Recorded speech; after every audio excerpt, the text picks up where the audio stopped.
Boa noite, comunidade acadêmica, tudo bem? Estamos aqui na segunda noite de apresentações da 23ª Mostra Científica da Uniplac, sendo exibida, pela primeira vez no formato online. Ontem tivemos apresentações belíssimas, enriquecendo mais ainda o campo da educação física. Parabéns aos acadêmicos que apresentaram ontem. E hoje teremos, então, a apresentação do segundo grupo de trabalhos do curso de Educação Física. Quero lembrá-los de que os questionamentos aos acadêmicos devem ser feitos aqui pelo chat ao vivo.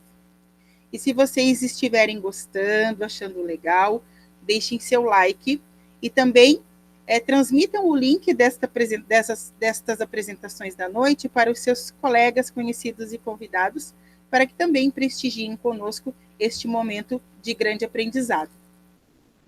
Convidamos agora, então, as acadêmicas Cananda Silvano Mesquita, Gabriele Amoroso e Luana Rossoni de Mello para fazerem a sua apresentação. Boa noite, meu nome é Gabriele. Boa noite, meu nome é Cananda. Boa noite, meu nome é Luana. Essa é a nossa apresentação de TC e o tema do nosso TC é a educação física e a importância da psicomotricidade no desenvolvimento infantil. A justificativa, então, do nosso TC é por meio do movimento, na perspectiva lúdica, a criança ela consegue revelar o que se passa no seu interior sem necessidade da fala, pois a expressão corporal é a primeira expressão do ser humano. A psicomotricidade faz conexão dos aspectos emocionais, cognitivos e motores, que em conjunto influenciam diretamente na construção e desenvolvimento da personalidade do ser humano. Um bom desenvolvimento psicomotor proporciona à criança desenvolvimento das capacidades motoras básicas, melhoras no desempenho escolar e no desenvolvimento social. Então, através da problemática, a nossa questão problema levantada foi: como a psicomotricidade contribui para o desenvolvimento infantil através da educação física?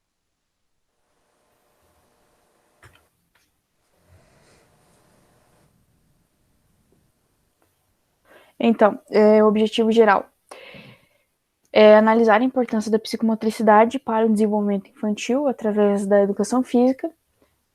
Os objetivos específicos: associar o conceito da psicomotricidade com uma metodologia aliada ao desenvolvimento infantil, descrever os benefícios da psicomotricidade no processo de desenvolvimento infantil, e evidenciar a importância da atuação do profissional de educação física a partir da abordagem da psicomotricidade.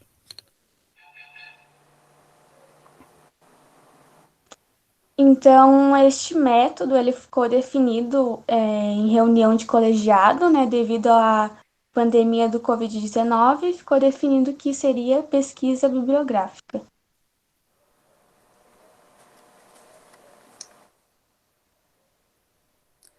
Vamos lá, então. Conceito de psicomotricidade. A psicomotricidade ela tem origem grega, onde psico representa o intelecto cognitivo e motricidade representa o movimento, as capacidades físicas. Ela é uma ciência que está diretamente ligada ao desenvolvimento humano. E ela se dá através de ações educativas e movimentos, atitudes corporais da criança. A psicomotricidade ela é grande aliada no processo de desenvolvimento da criança, pois ela auxilia nas ações funcionais que ainda estão no processo maturacional, ainda estão no processo de desenvolvimento. Essas ações funcionais, elas são a coordenação motora fina, ampla, consciência corporal, equilíbrio, tônus muscular, lateralidade, respiração, ritmo, enfim, todas as habilidades motoras que fazem parte do desenvolvimento da criança até a fase de desenvolvimento adulta, né?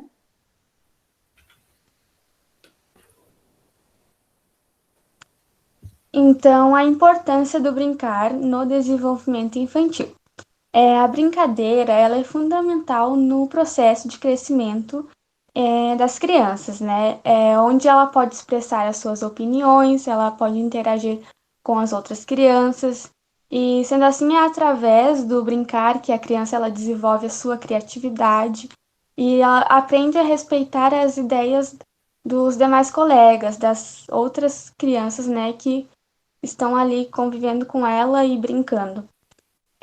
A partir da brincadeira, a criança ela começa, né, a aprender a tomar decisões. Por exemplo, a sugerir como melhorar aquela brincadeira. Através dessas vivências, né, que a criança ela está sendo preparada para situações reais no futuro, né, pensando em formas de superar as dificuldades durante a vida dela, né. Sendo assim, é através da brincadeira, né, que a criança vai aprendendo de uma forma mais divertida.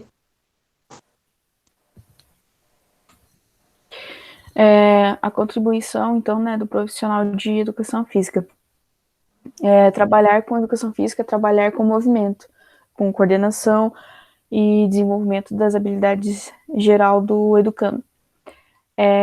O educador ele deve planejar as suas aulas, trazendo atividades que incentivam os educandos a ter a curiosidade e principalmente proporcionar o desafio à criança, fazendo ela superar os seus limites e buscar alcançar os seus objetivos. Demonstrar carinho, compreensão, dar atenção aos seus educandos é muito importante, não apenas no sentido da aprendizagem, mas também da afetividade criada entre professor e educando. Isso permite a criança se sentir segura e confiante, aumentando as chances da criança se sentir melhor e mais livre no ambiente escolar. Então, como o nosso trabalho ainda está em fase de construção, a gente não finalizou essa etapa ainda. Mas até então, os objetivos apresentados estão sendo alcançados de forma positiva. A gente só sentiu dificuldades em achar estudos em que evidenciem que o profissional de educação física bacharel nessa área da estimulação psicomotora, porque a gente achou muitos artigos e trabalhos voltados para a parte da licenciatura. Então, a gente sentiu falta disso, de trabalhos na área da educação física bacharel. Mas, no demais, ali do desenvolvimento do trabalho, a gente está conseguindo alcançar ali de forma positiva os objetivos que a gente propôs para o nosso tema. Nós agradecemos essa oportunidade de apresentar nosso TC aqui na mostra científica. Aqui estão as nossas referências e as fontes ali das imagens, tá? Boa noite a todos, muito obrigada e até mais. Muito obrigada, Cananda, Gabriele e Luana, e parabéns pela apresentação de vocês.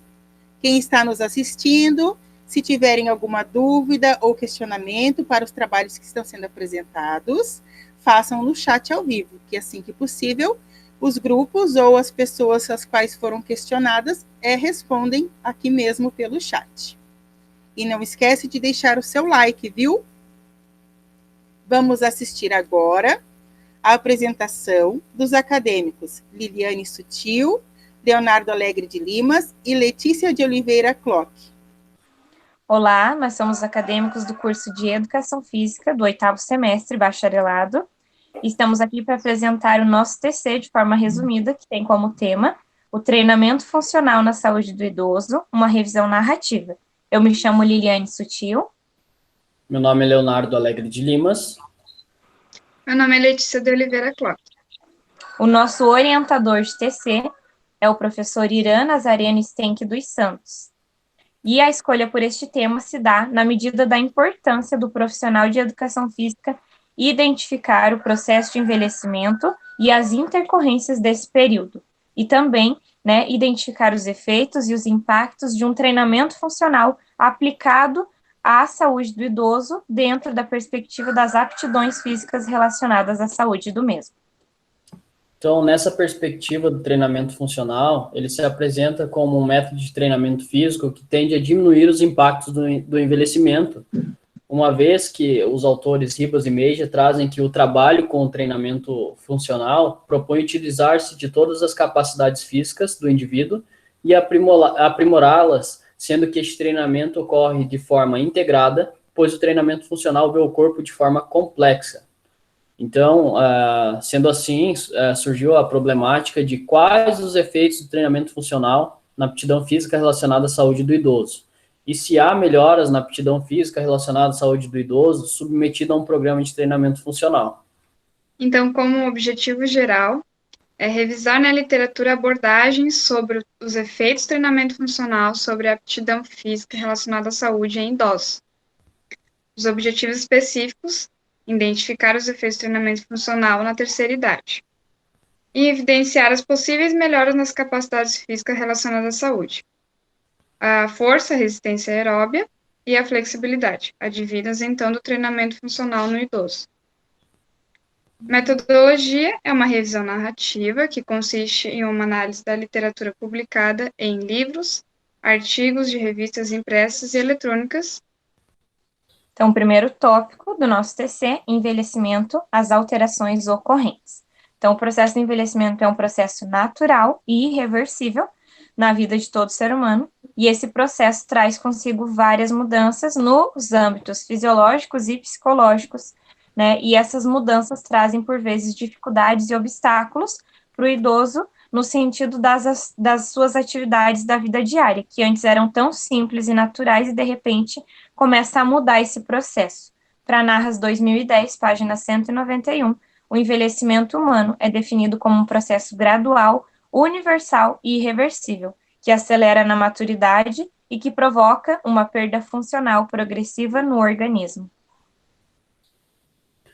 A capacidade funcional do idoso. Então, a capacidade funcional do idoso, ela está ligada diretamente às suas habilidades em executar as atividades físicas.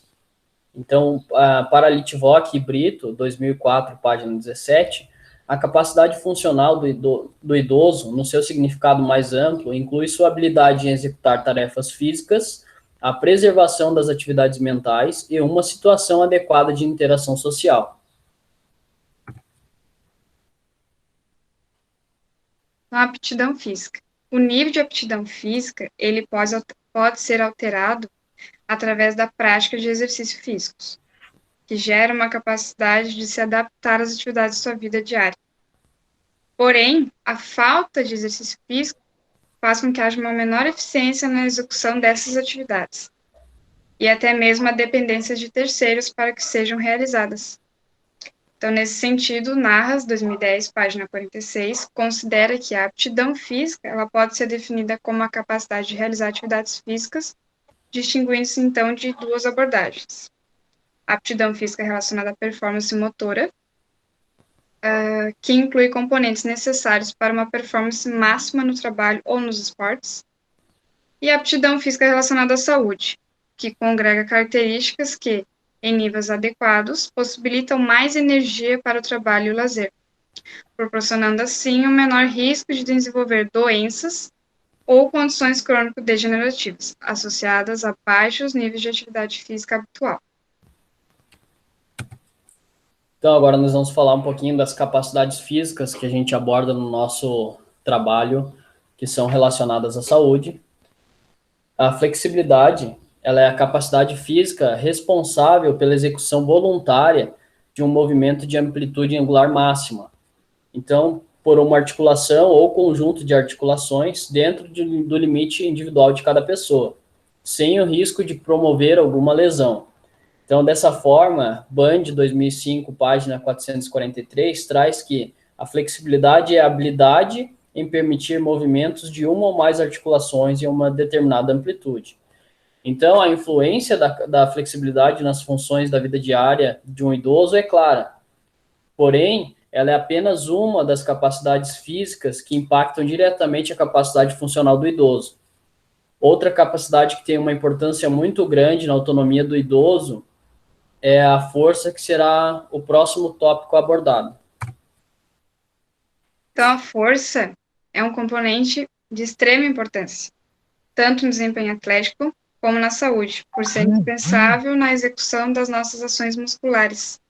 Sem ela, não temos a sustentação da postura e nem a movimentação do nosso corpo.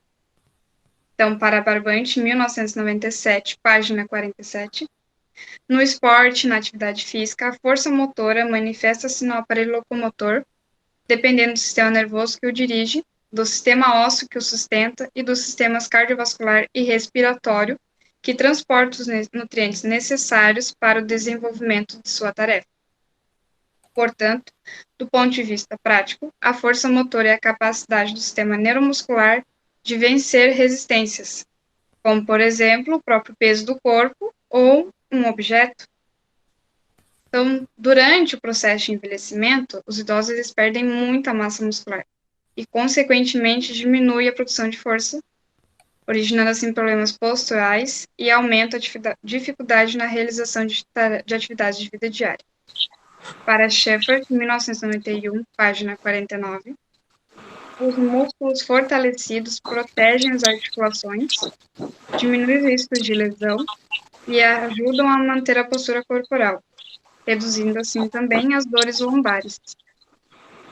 Então, agora nós vamos para a resistência. Isso.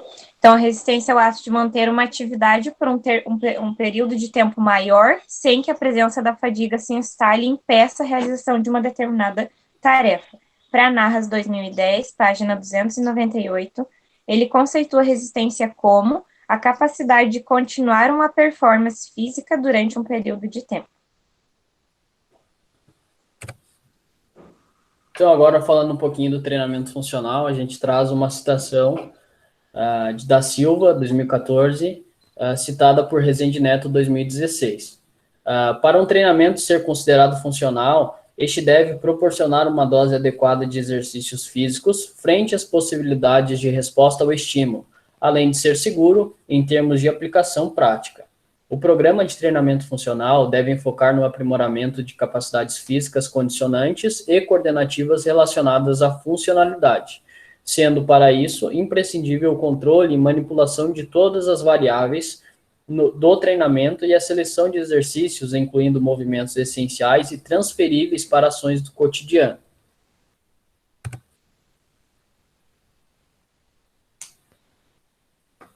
Então, agora nós entramos nos estudos revisados.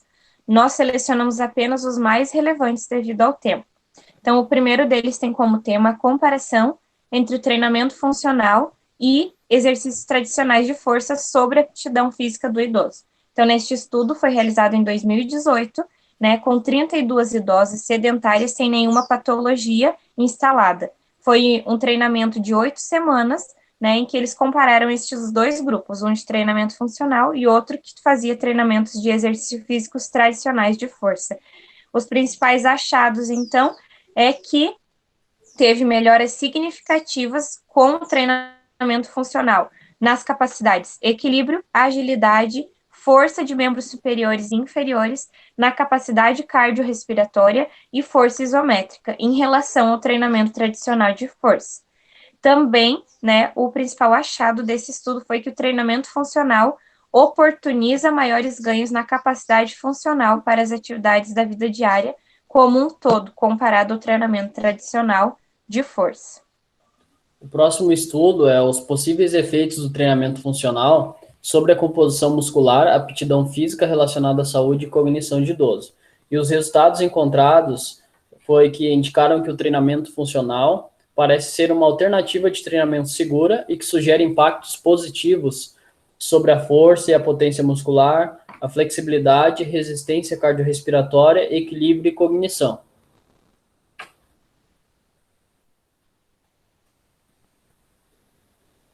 Então, foi realizado um estudo sobre o efeito de 8 semanas de treinamento funcional sobre a aptidão física de idosos.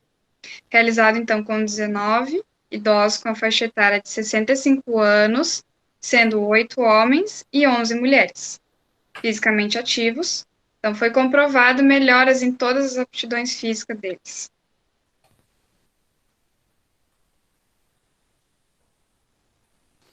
O outro estudo, então, tem como tema o treinamento funcional sobre o equilíbrio postural, a autonomia funcional e a qualidade de vida de idosos ativos. Então, os principais resultados deste estudo foi que os efeitos do programa de treinamento funcional é capaz de realizar melhoras significativas nas aptidões físicas e equilíbrio, na autonomia funcional do idoso e, por consequência, na sua qualidade de vida, sendo considerado, então, o treinamento funcional neste estudo um treinamento muito positivo. Então, o último estudo que a gente trouxe nesse slide, pela questão do tempo, foi os efeitos de um programa de treinamento de força com pesos livres sobre os componentes da aptidão funcional em mulheres idosas. Então, esse artigo, a gente deixou ele no nosso TC pela questão de ele fazer um programa de uma intervenção de treinamento com pesos livres, como caneleira, halteres, barras, em formas de circuito, então que muito se assemelha com o treinamento funcional. Então, este programa de treinamento de força com pesos livres pode ser comparado aos métodos de treinamento funcional e que em componente de força também trabalha com pesos livres. Como neste caso citado, portanto, compreende que exercícios com peso livre contribuem significativamente no componente da aptidão física força do idoso. Então, as considerações finais. Então, através dessa revisão da literatura, pôde-se verificar os efeitos do treinamento funcional na saúde do idoso, especificamente sobre as aptidões físicas relacionadas à saúde, a força, a resistência aeróbia e a flexibilidade. Conclui-se que o treinamento funcional, por ser um método de treinamento que visa aproximar os gestos motores utilizados nos exercícios aos seus gestos cotidianos, ele, portanto, gera mais ganhos funcionais ao idoso. Portanto, o treinamento funcional aplicado ao idoso resulta em benefícios concretos, oportunizando uma melhor autonomia nas suas atividades da vida diária e, por consequência, melhora na sua qualidade de vida.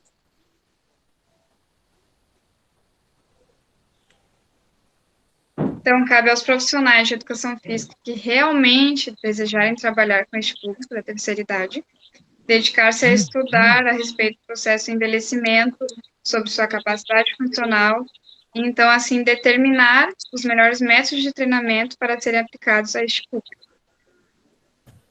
Então, aqui estão nossas referências. A gente agradece pela atenção de vocês e até uma próxima. Tchau, tchau. Tchau. Muito obrigada, Liliane, Letícia e Leonardo, e parabéns pela apresentação. Não esqueçam, o público que está nos assistindo, de fazer os questionamentos aqui no chat. E se estiverem gostando, deixem o seu like, viu? Vamos assistir agora a apresentação dos acadêmicos. Luiz Eduardo de Queiroz Bremencamp Júnior, Caroline Ribeiro Amaral e Caríbio Gali Neto. Olá, pessoal. Meu nome é Caríbio Gali. Meu nome é Caroline Ribeiro Amaral. E o meu nome é Luiz Eduardo. Nós somos da 8ª fase do curso de Educação Física, orientados pelo professor Paulo Paulo. E para a mostra científica, nosso tema é o profissional de Educação Física na orientação e correção de atividades físicas durante a quarentena.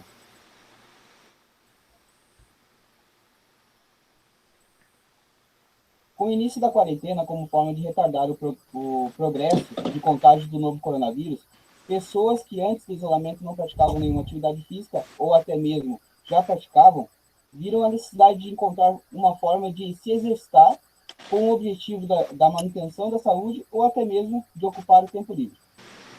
Mas como fazer o acompanhamento do indivíduo, seja ele atleta ou não, sem que haja uma exposição que possa deixar a vida dessa pessoa em risco ou, ao mesmo tempo, não comprometer a sua saúde?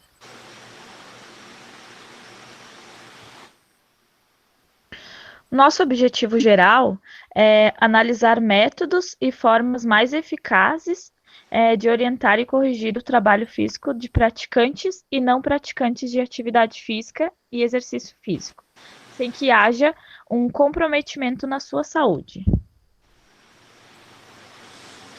Os nossos objetivos específicos são apontar problemas de falta de um profissional de educação física na formulação e orientação do exercício à distância que pode ocasionar.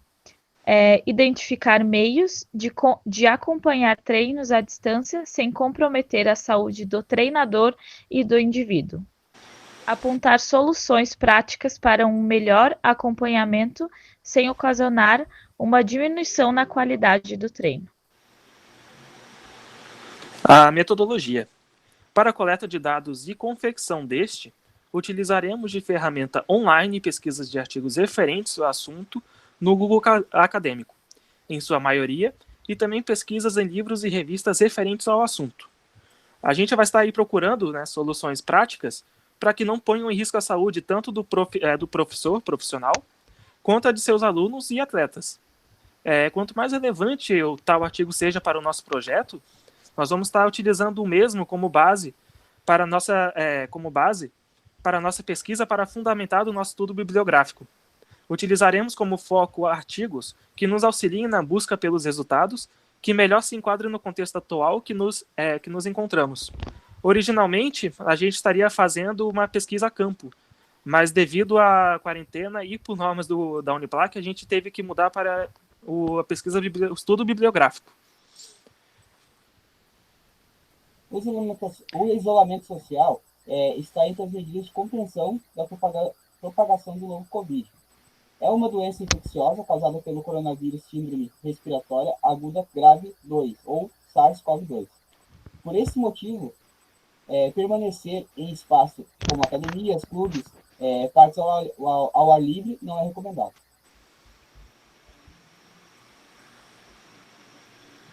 Trabalho de exercício físico e sua prática durante o isolamento social. O exercício físico é uma forte ferramenta contra o estresse adicional causado pelo período da quarentena. A prática compreende em ajudar e proteger a saúde durante o período, pois as atividades físicas influenciam também no sistema imunológico que ajudam no combate aos agentes infecciosos para que não invadam nosso corpo.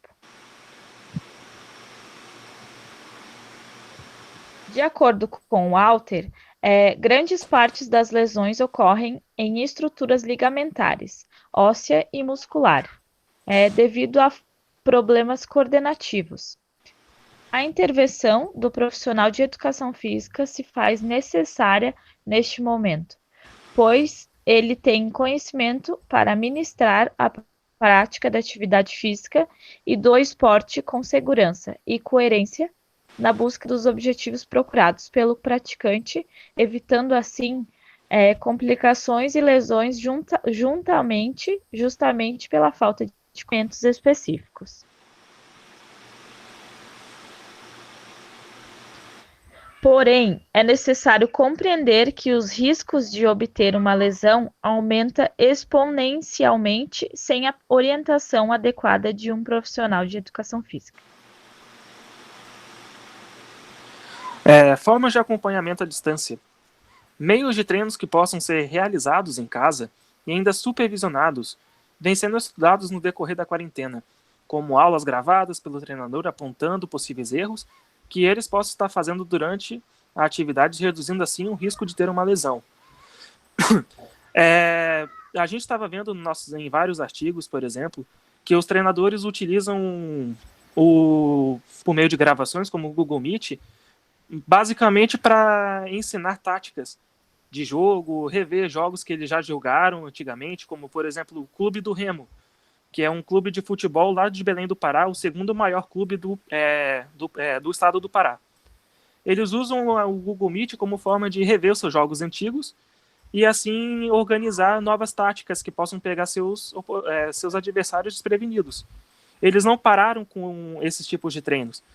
E o caso jogador individual, por exemplo, na categoria de base, eles usam muito aulas gravadas, onde o próprio técnico manda o exercício que eles têm que fazer e as crianças, com o auxílio dos pais, geralmente os pais ficam juntos, né? Aí aproveita e já faz os dois juntos. Eles ficam juntos e fazem um treino que o treinador manda para eles.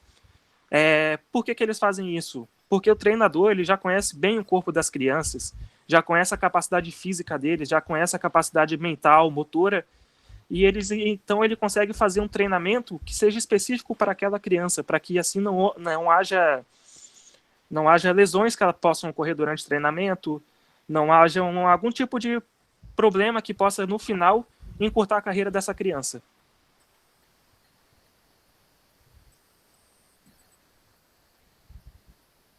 Aí a conclusão parcial. Desta forma, é preciso conscientizar as pessoas a não realizarem exercícios físicos sem a intervenção de um profissional de educação física próximo por alguns fatores apresentados, e caso tenha algum profissional acompanhando, que ambos estejam seguros e protegidos de uma possível contaminação do novo coronavírus, que nos assola atualmente. Por que a conclusão está parcial ainda? Porque nós ainda estamos concluindo o nosso projeto, o nosso TC. Então, é por isso que, muito provavelmente no futuro, esteja mais acrescentados referencial teórico a mais. Então, por isso a gente deixou como forma parcial. E mais uma coisa, a intervenção de um profissional de educação física nesse momento é muito importante, porque, como a gente viu, tem várias pessoas que estão fazendo atividades físicas sem o acompanhamento de um profissional em casa, apenas olhando pelo próprio YouTube, os vídeos, onde isso é muito ruim. Por mais que a prática dessa atividade seja, de certa forma, louvável, e até mesmo bem recomendada, eu diria, a falta do uso desse profissional durante a formação do exercício acaba podendo ocasionar aí lesões muito sérias, e até mesmo agravando possíveis lesões que essa pessoa já tinha, podendo assim ocasionar sequelas que ela possa levar para a vida inteira. É por isso que o profissional de educação física é muito requisitado nesse momento. Bom, pessoal, então, esse foi o nosso trabalho da amostra científica. Ainda não está totalmente concluído, né? Estamos em andamento. Queríamos agradecer ao nosso orientador, o professor Paulo Falco, que está nos auxiliando também na conclusão do trabalho. Segue algumas referências do nosso trabalho, que estão sendo usadas para a competição do mesmo. Até mais. Obrigada pela atenção de todos e tenham uma boa noite. Boa noite, pessoal. Até mais. Parabéns, Luiz Eduardo, Caroline e Caríbio. Brilhante apresentação. Vamos deixar o like, né? Se estiverem gostando aí, prestigiando o nosso evento, que está sendo transmitido pelo YouTube. Se vocês tiverem dúvidas ou algum questionamento para os grupos que estão apresentando, façam no chat, que assim que possível serão respondidos. Vamos assistir agora a apresentação das acadêmicas Rafaela Teixeira da Silva, Ana Amélia Colombo Souza Della Justina e Maria Júlia Lago Carneiro. Olá, eu sou acadêmica do curso de Educação Física Bacharelado, me chamo Maria Júlia e estou aqui juntamente com as minhas colegas Rafaela e Ana Amélia. Temos como tema do nosso trabalho a natação no processo de desenvolvimento motor em crianças de 4 a 6 anos. Problema de pesquisa. Sabendo dos inúmeros benefícios que a natação proporciona aos seus praticantes, é necessário ampliar o entendimento de como ela auxilia no processo de desenvolvimento motor em crianças de 4 a 6 anos? Objetivo geral. Destacar os benefícios da prática de natação no processo de desenvolvimento motor em crianças de 4 a 6 anos. Objetivos específicos. Temos 3, dentre eles, determinar a importância da prática regular de natação para crianças de 4 a 6 anos, evidenciar quais aspectos do desenvolvimento motor mais se destaca com a prática de natação e relacionar o aprendizado ao espaço físico e ao método de ensino aplicado pelo professor. Metodologia. Com a impossibilidade de realizar uma pesquisa de campo em decorrência com a pandemia de Covid-19, este trabalho se desenvolveu a partir de revisões bibliográficas relacionadas ao nosso tema. Então, agora nós partimos para o referencial teórico e, consequentemente, análise dos dados. Com relação ao desenvolvimento motor, Gallagher e Osmond trazem um conceito-chave, que é a contínua alteração no comportamento motor ao longo da vida, proporcionada pela interação entre as necessidades da tarefa, a biologia do indivíduo e as condições do ambiente, ou seja, O indivíduo vai se desenvolver a partir da sua interação com o meio. Contextualização acerca da prática da natação. A natação tem seu histórico desde a Grécia Antiga e, inicialmente, o objetivo principal era apenas a sobrevivência. Com o passar dos anos, foi evoluindo ao que se conhece hoje, podendo ser um esporte praticado tanto para reabilitação, lazer, alto rendimento, prevenção de lesões e enfim. A natação infantil. A prática da natação na infância é fundamental para o auxílio do desenvolvimento motor das crianças, considerando que ela contribui para a capacidade física dos praticantes, havendo resultados muito significantes no processo da aprendizagem motora e no desenvolvimento da psicomotricidade. O ambiente de aprendizado. O ambiente de natação é outro fator que influencia no aprendizado. Crianças precisam estar inseridas em lugares que chamem sua atenção. Nesse sentido, Venditti e Santiago, 2008, o mundo da criança necessita de algo atrativo. Então, é necessário tornar suas aulas em um ambiente diferenciado e divertido. Ou seja, é importante que o ambiente traga estímulos visuais e elementos que compreendam o universo infantil. As aulas devem oferecer materiais didáticos, facilitando assim o ensino de natação. O professor. Para Taharo, Santiago e Tahara, 2006, o meio líquido é entendido como um espaço educativo. O papel do professor é essencial nesse processo, o qual deve acontecer de forma gradual e evolutiva, sem que atropele os anseios da criança. Entretanto, as aulas devem ser organizadas, o professor deve ter uma autonomia, carta na manga, paciência e respeito com cada aluno, sem ultrapassar suas limitações. Então, com relação às possibilidades metodológicas do ensino da natação, se o professor possuir estratégias que compreendam cada faixa etária, o aprendizado vai se dar de maneira muito mais ordenada, simples e eficiente. Então, por mais que existam metodologias norteadoras do ensino da natação, cada professor vai desenvolver a sua própria maneira de aplicá-las durante as aulas. É importante, nessa faixa etária, inserir elementos lúdicos nas aulas, porque as crianças gostam de brincar e, ao mesmo tempo em que elas estarão se divertindo, estarão também aprendendo. Os fatores limitantes para o desenvolvimento do ambiente aquático. O medo é um dos principais deles.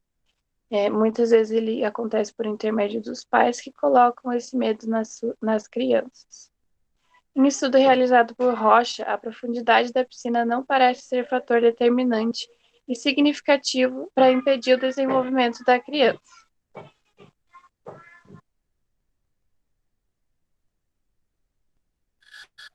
Então, aí na análise de dados, os benefícios da prática e aspectos do desenvolvimento motor que mais se destacam. Os benefícios de um programa da natação infantil, segundo Brito, Sabrino e Souza, vão além de saber nadar. A natação infantil é o primeiro instrumento da aplicação da educação física no ser humano.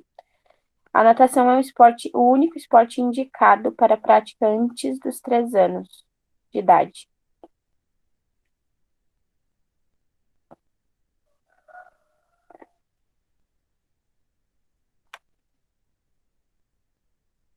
Além disso, a natação proporciona inúmeros benefícios diante de fatores externos que fazem mal à saúde e desenvolve doenças respiratórias, como asma, bronquite e obesidade infantil.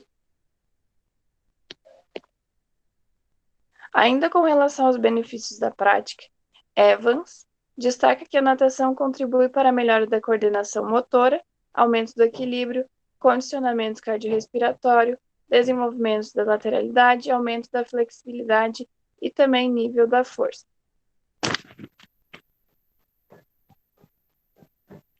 Para Venditti Santiago, Apud Marchetti Pauleto, 2012, as crianças na faixa etária de 3 aos 6 anos de idade apresentam um desenvolvimento significativo da capacidade afetiva e cognitiva e da sociabilidade.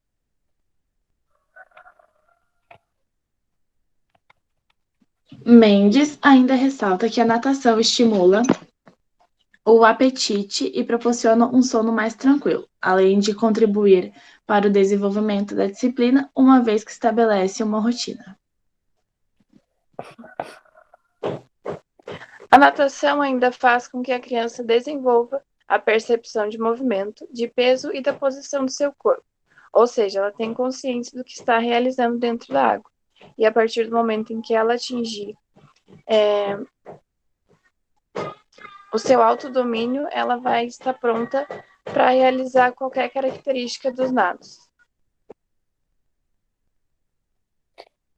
Assim sendo, é importante a aplicabilidade de atividades dinâmicas, como atividades lúdicas, né, que contribuem para a exploração motora e raciocínio das crianças, para que elas sejam trabalhadas, pois através disso a autoconfiança terá mudanças significativas.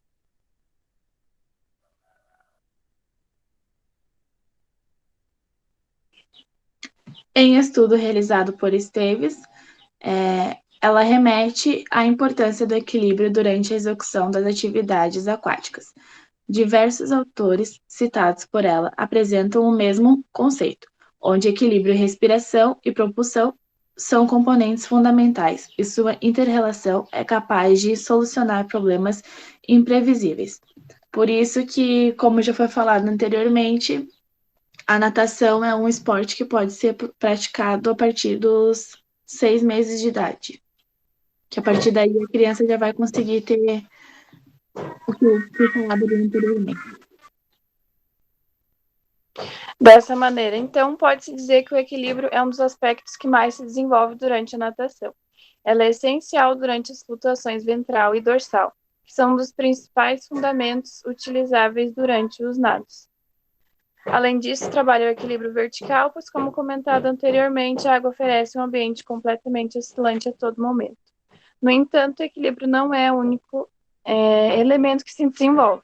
Talvez seja um dos mais importantes, mas a natação oferece incontáveis estímulos motores e é uma oportunidade de a criança se desenvolver de maneira integral. Então, se todas essas crianças tivessem a possibilidade de estar praticando a natação desde o início das suas vidas, seria uma grande oportunidade de desenvolvimento. Conclusão. Conclui-se, portanto, que a natação é amplamente benéfica em diversos aspectos da vida da criança, uma vez oferecida a possibilidade da prática de atividades na água, o aluno se desenvolverá na sua integralidade, auxiliando não só na melhora do desenvolvimento motor, como também o seu psicológico, afetivo e cognitivo, além de oferecer qualidade de vida, prevenindo e controlando doenças como obesidade infantil ou até mesmo enfermidades do trato respiratório, como asma e bronquite. Aí nossas referências. Muito obrigada a todos. Muito obrigada, meninas, e parabéns pela apresentação. Lembrando que agora quem apresentou foram a Rafaela, Ana Amélia e a Maria Júlia. Se vocês estiverem gostando, deixem o like. Se quiserem que outras pessoas assistam conosco, compartilhem o link das apresentações. E qualquer questionamento ou dúvida sobre algum dos trabalhos apresentados esta noite, podem fazer diretamente no chat. Vamos agora, então, assistir à última apresentação deste grupo de trabalhos nesta noite, com os acadêmicos Tiago Figueiredo Volpe, Laís Barros dos Santos e Roberta Marturano Nunes. Olá, nós somos acadêmicos do curso de Educação Física. Eu me chamo Laís Barros, meus colegas Roberta Marturano e Tiago Volpe. Nós vamos apresentar sobre o trabalho de conclusão de curso, nosso professor e orientador Luiz Alberto Corrêa Fraga, e o nosso tema exercício físico como tratamento não medicamentoso para indivíduos depressivos. Entre todas as doenças psicológicas conhecidas, a depressão ganha destaque pelo seu crescente número de casos e por todos os sintomas e as possíveis consequências de um tratamento não realizado corretamente. A prática regular de exercícios físicos é essencial para a qualidade de vida de todos os indivíduos, independente de sua idade. Este hábito é responsável por melhoras na autoestima, autoconfiança e também pela liberação de hormônios como a endorfina, que também é conhecido como hormônio do bem-estar. E diante da constante busca de tratamento para a depressão, o exercício físico surgiu como um meio de auxiliar nesse processo, mas ainda são muitas as dúvidas em relação aos prós e contras. Neste contexto, nós questionamos qual a contribuição da prática de exercícios físicos no tratamento de indivíduos com transtornos depressivos. Os nossos objetivos. Objetivo geral. Evidenciar a importância da prática de exercícios físicos como tratamento não medicamentoso em indivíduos depressivos. Objetivos específicos. Identificar as causas e consequências da depressão. Refletir como a atividade física, aliada com os demais métodos terapêuticos, pode ser efetiva no tratamento da depressão. Evidenciar os benefícios da prática de exercícios físicos no tratamento de indivíduos depressivos. O nosso trabalho está sendo realizado por meio de pesquisas bibliográficas, e este, até então, é o nosso referencial teórico. Sobre a caracterização das doenças comportamentais, as mesmas têm significado clínico quando originam alterações da capacidade cognitiva, do humor ou provocam comportamentos que impedem o desempenho de funções pessoais e sociais do indivíduo.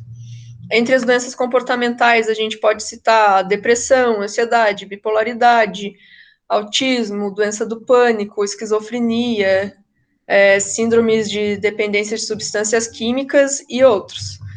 O que é importante frisar é que, para ser considerado uma patologia, o sintoma que está sendo analisado tem que ocorrer inúmeras vezes e por um tempo considerável. Sobre a caracterização da depressão, a OMS afirma que 300 milhões de pessoas no mundo sofrem com a depressão. No Brasil, 5,8% das pessoas têm este diagnóstico. Nós definimos a depressão como um transtorno mental que tem como principal característica o sentimento de tristeza profunda, que acarreta consequências como a baixa autoestima, desinteresse por atividades cotidianas, pensamentos depreciativos, distúrbio de sono e alimentação, sentimento de culpa, desvalorização de conquistas pessoais, isolamento social e, em algumas situações mais extremas, pode levar o indivíduo a cometer suicídio. Ainda sobre este assunto, o que também torna a depressão intrigante é o fato de não ser possível afirmar a sua origem. Ela pode vir de fatores genéticos ou até fatores psicológicos, e ainda assim é possível a associação de ambos os fatores para um possível diagnóstico. Então, a prevalência das doenças comportamentais, são doenças que sofrem um aumento de casos no mundo todo. A depressão, comparado com o transtorno bipolar, em um estudo feito por Krauss, mostra que a depressão é mais frequente. Os números chegam a entre 5% e 12% no homem e 10% a 25% na mulher. As patologias comportamentais não apresentam padrão de gênero, porém, alguns casos específicos acabam influenciando nesses números, como alterações hormonais, daí na gravidez, pós-parto, menopausa. Aí, segundo Teodoro, 2010, pode apresentar em qualquer fase da vida, mas é mais comum entre 25 e 44 anos de idade. Aí, na prevalência de indivíduos depressivos no mundo, por se tratar de uma doença com números crescentes de casos, ela atinge diretamente a sociedade. Então, segundo Gonçalves et al., 2017, mulheres residentes em áreas urbanas com níveis educacionais mais baixos possuem maior probabilidade da doença. Apesar desses dados, deve-se manter a consciência de que a depressão atinge todos os grupos etários, gêneros e idade, e é uma doença altamente incapacitante. Ela vai ter alterações físicas e alterações psicológicas, piorando o quadro quando alinhado com outra doença. Nas causas da depressão, existem dois tipos de causa, as endógena e a causa exógena. Endógenas, vinculadas a fatores orgânicos de origem biológica, e as exógenas, relacionadas com fatores psicológicos envolvidos no transtorno.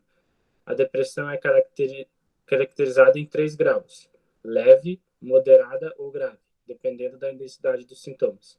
Um fator também que influencia é a hereditariedade. Os tratamentos convencionais. Então, o tratamento tradicional para depressão tem sido psicoterápicos, as terapias e farmacológicos antidepressivos.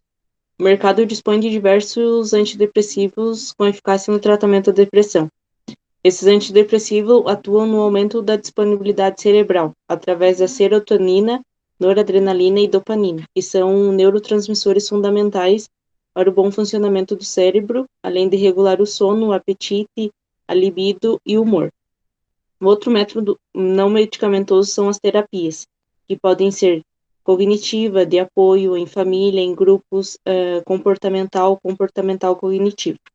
As mais utilizadas no tratamento da depressão são a terapia cognitiva comportamental e a terapia interpessoal, que elas buscam tratar o comportamento do indivíduo através dos sentimentos, pensamentos e através do comportamento. Além de buscar o motivo causa que desencadeou a depressão. O exercício físico como tratamento não medicamentoso, a gente já ficou claro sobre que o exercício é eficiente para a manutenção da saúde dos indivíduos, e escolher não praticar exercícios regularmente pode ser benéfico, porque uma rotina estressante acaba levando o indivíduo a apresentar sintomas característicos da depressão. E também pode-se afirmar que a depressão é, em média, maior nos indivíduos que não atingem os níveis desejados e recomendados de exercícios em relação aos que atingem os níveis recomendados. Ainda sobre esse tema, pode-se falar que o exercício é dividido entre o exercício aeróbio, que é o de longa duração e intensidade moderada, e o exercício anaeróbio. E, segundo nossa pesquisa, nós podemos afirmar que o exercício que é mais benéfico para o tratamento da depressão no momento, em níveis, sendo a depressão de leve a mediana, é o exercício aeróbio, devido ao exercício conseguir se adaptar melhor a este ambiente. Mas não se deve destacar o exercício anaeróbio como uma forma de tratamento. O mais importante é o indivíduo se sentir bem e estar confortável no ambiente que ele esteja. Não pode ser um ambiente que faça cobrança, seja competitivo ou que reprima o aluno. O exercício e a depressão são fatores considerados inversamente proporcionais. Então, se a frequência do exercício estiver alta, o índice depressivo estará baixo, e vice-versa.